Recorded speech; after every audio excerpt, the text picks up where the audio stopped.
अस्सलाम वालेकुम स्टूडेंट्स।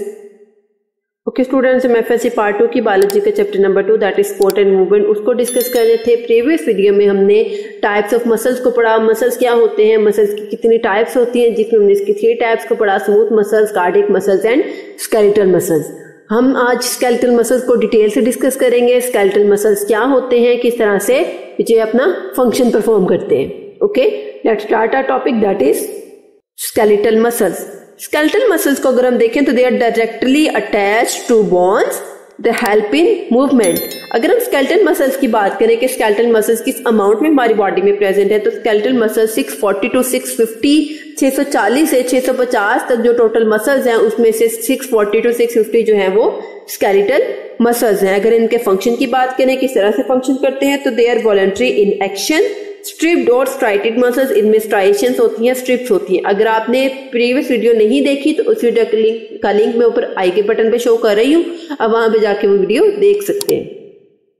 इसके बाद हम इसमें बात करें टेंडन। टेंडन्स क्या होते हैं, fibrous connective tissue that attaches a muscle to a bone. के वो कनेक्टिव टिश्यू जो एक मसल को एक बोन के साथ कनेक्ट करता है उसको हम क्या कहते हैं, टेंडन्स। इसके बाद हम इसमें देखते हैं cross section of skeletal muscles के। स्केलेटल मसल्स को अगर हम क्रॉस सेक्शन देखें, उसका स्ट्रक्चर देखें किस तरह से ज्वाइन होते हैं, तब हम उसको वो डायग्राम के थ्रू अच्छी तरह से डिस्कस करते हैं। तो यहाँ पे देखो, यहाँ पे क्या है, मैंने एक बोन ड्रॉ की हुई, एक बोन के साथ आपको ये रेड पोर्शन नजर आ रहा है, ये क्या है, मसल। और मसल जिस पार्ट के थ्रू, जिस टिश्यू के थ्रू बोन के साथ अटैच हुआ है उसको हम क्या कहते हैं, टेंडन्स।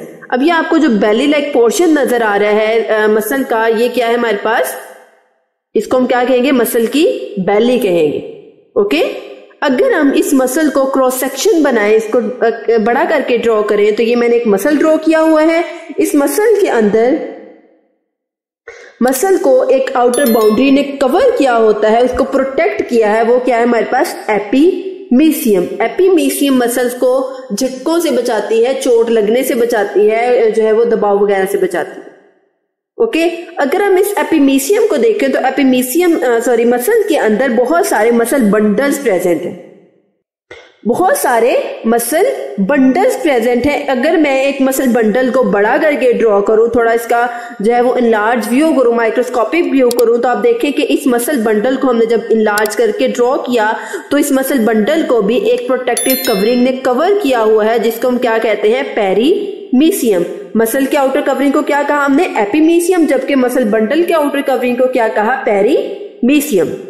ओके, अब इस पेरीमीसियम के अंदर बहुत सारे छोटे छोटे सेल्स प्रेजेंट है, जिसे हम क्या कहते हैं, फेसिकुलाई। ठीक है, फेसिकुलाई कहेंगे, हम इसको मसल सेल कहेंगे या मसल फाइबर कहेंगे। हम अगर इस एक मसल फाइबर को बड़ा करके ड्रॉ करें तो ये भी वैसे ही ड्रॉ होगा। इसकी आउटर प्रोटेक्टिव कवरिंग को क्या कहेंगे, एंडोमीसियम, जबकि जो मसल फाइबर की इनर कवरिंग है, इनर मेम्ब्रेन है, इसको हम क्या कहेंगे, sarcolemma. Sarco means muscle and lemma mean membrane. के मसल की जो मेम्ब्रेन होती है उसको हम क्या कहते हैं, सार्कोलेमा। ओके, इसी अगर हम मसल फाइबर को थोड़ा बड़ा करके ड्रॉ करें, यहाँ पे देखें, अगर हम इस मसल फाइबर को थोड़ा बड़ा एनलार्ज करके ड्रॉ करें तो ये क्या है, इसकी सार्कोलेमा है, इसकी इंटरनल मेम्ब्रेन है। इसको जिस मेम्ब्रेन ने कनेक्टिव टिश्यू ने कवर किया हुआ है इसको हम क्या कहते हैं, एंडोमीसियम। अगर हम इसके इनर स्ट्रक्चर की बात करें तो इसके अंदर बहुत सारे बाउंड्री पे न्यूक्लियस प्रेजेंट होते हैं। ओके, न्यूक्लियस प्रेजेंट होते हैं। अब न्यूक्लियस जिस साइटोप्लाज्म में प्रेजेंट होंगे मसल के, उस साइटोप्लाज्म को हम क्या कहेंगे, सार्कोप्लाज्म। इसके अंदर एक जो है वो ग्लाइकोजन प्रेजेंट है, इसके अंदर मायोग्लोबिन भी प्रेजेंट है, और जो है वो सिलेंड्रिकल प्रोटीन्स प्रेजेंट है, जिसे हम क्या कहते हैं, मायोफिब्रल्स। अगर हम एक मसल सेल या मसल फाइबर का डायमीटर देखें तो एक मसल सेल या मसल फाइबर 10 to 100 माइक्रोमीटर होता है उसका डायमीटर।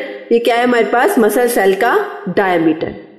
अगर हम इसी मसल सेल को देखें तो मसल सेल बहुत सारे छोटे छोटे मायोफिब्रल से मिलकर बना होता है। मायोफिब्रल्स का डायमीटर क्या है, 1 to 2 माइक्रोमीटर। हम दोबारा से इसको रिवाइज कर लेते हैं।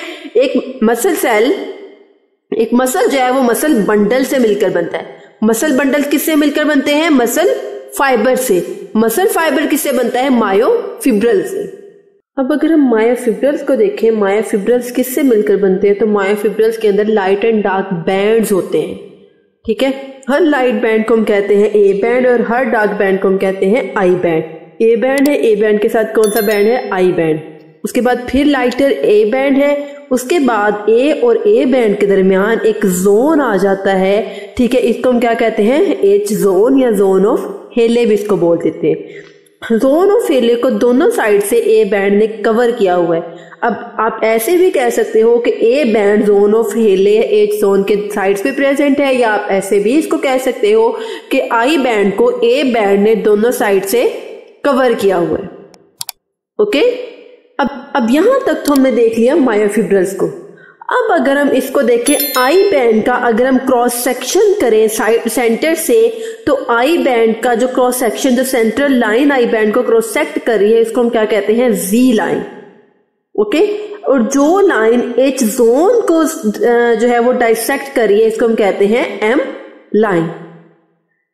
जी लाइन के साथ बहुत सारी जो है वो थिन एक्टिन प्रोटीन्स प्रेजेंट है। ओके, जबकि दो जी लाइंस के दरमियान एम लाइन के ऊपर सेंट्रल में बिल्कुल थिक मायोसिन प्रोटीन्स प्रेजेंट है। ओके, कहां पे प्रेजेंट है? एम लाइन के ऊपर between two Z line thick myosin proteins are present. अब यहाँ पे सार्कोमेयर क्या है? दो जी लाइंस के दरमियान जो सक्सेसिव डिस्टेंस है, इस डिस्टेंस को हम कहते हैं सार्कोमेयर। ओके, इसके बाद अगर हम देखें थिन फिलामेंट, क्या है? एक्टिन। हम इसको थिन फिलामेंट भी बोल सकते हैं, हम इसको एक्टिन फिलामेंट भी बोल सकते हैं। जो एक्टिन फिलामेंट है वो 7 to 8 नैनोमीटर होता है वाइड। एक्टिन फिलामेंट जो है थिन होता है, इसमें सिर्फ 2 चेन्स प्रेजेंट होती हैं एक्टिन प्रोटीन्स की। इसके ऊपर स्लाइडिंग ट्रोपोमायोसिन प्रोटीन्स भी प्रेजेंट है, इसके अलावा इसके ऊपर ट्रोपोनिन भी प्रेजेंट है। इसके बाद हम इसे पढ़ते हैं थिक फिलामेंट या मायोसिन फिलामेंट। जो मायोसिन है वो 16 नैनोमीटर जो वाइड होता है। ये थोड़ा थिक फिलामेंट है क्योंकि इसके अंदर ज्यादा चेन्स प्रेजेंट होती है मायोसिन प्रोटीन्स की। इसके ऊपर क्रॉस ब्रिजेस प्रेजेंट हैं, आपको नजर आ रहे हैं यहाँ पे क्या है? इसके ऊपर क्रॉस ब्रिजेस प्रेजेंट है। ये क्या है? कनेक्टिंग फंक्शन परफॉर्म करते हैं। ये मायोसिन को एक्टिन के साथ कनेक्ट करते हैं इस क्रॉस ब्रिज के थ्रू। ओके, तो यहां तक तो हमने पढ़ लिया स्केलेटल मसल का क्रॉस सेक्शन। अब हम इसको थोड़ा रीडिंग इसके रिटर्न देख लेते हैं कि हम इसको किस तरह से राइट डाउन कर सकते हैं। हम इसमें जो हेडिंग्स पढ़ी हैं, जो टर्म्स इसमें पढ़ी हैं, उसको किस तरह से डिफाइन करेंगे। सबसे पहले हम देखते हैं epimysium. What is epimysium? Outer protective connective tissue covering that prevents a muscle. क्या कहती है? ये प्रोटेक्टिव कवरिंग है जो मसल को किस चीज से बचाती है? फ्रिक्शन से बचाती है और अब्रेसिव डैमेज से बचाती है, उसको ज्यादा जो है वो नुकसान से बचाती है।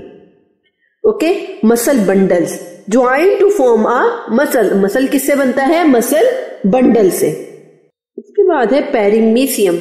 जिस तरह एपिमीसियम क्या है? मसल की प्रोटेक्टिव कवरिंग है, इसी तरह पेरिमीसियम मसल बंडल की प्रोटेक्टिव कवरिंग है। Protective covering of a muscle bundle which separates one muscle bundle from other. Fasciculi bundles of muscles, क्या कहते हैं इसको? फेसिकुलाई। मसल फाइबर और muscle cell present within muscle bundles, मतलब muscle bundle किससे बना होता है? मसल फाइबर्स या मसल सेल से। एंडोमीसियम क्या है? Protective covering each muscle fibre और मसल सेल। ठीक है, हर मसल फाइबर की या मसल सेल की जो प्रोटेक्टिव कवरिंग है उसको हम क्या कहते हैं? एंडोमीसियम। उसके बाद आता है हमारे पास sarcolemma. Muscle membrane of muscle cell present beneath endomysium, के मसल सेल की मेम्ब्रेन जो एंडोमीसियम के नीचे प्रेजेंट होती है उसको हम क्या कहते हैं? Sarcolemma. Sarcoplasm fluid present within the muscle cell. Muscle cell के अंदर जो साइटोप्लाज्मिक फ्लूइड प्रेजेंट है जिसके अंदर सारे के सारे ग्लाइकोजन प्रोटीन्स या न्यूक्लियस फ्लोट कर रहे हैं उसको हम क्या कहते हैं? सार्कोप्लाज्म। मायोग्लोबिन क्या है? A red pigment that stores oxygen. ये भी मसल सेल के अंदर प्रेजेंट होता है, रेड पिगमेंट होता है जो कि ऑक्सीजन को स्टोर करता है। Myofibrils elongated cylindrical organelles within the muscle cell. Muscle cell के अंदर इलोंगेटेड सिलेंड्रिकल ऑर्गेनेलिस हैं जिन्हें हम क्या कहते हैं? मायोफिब्रल्स। H zone.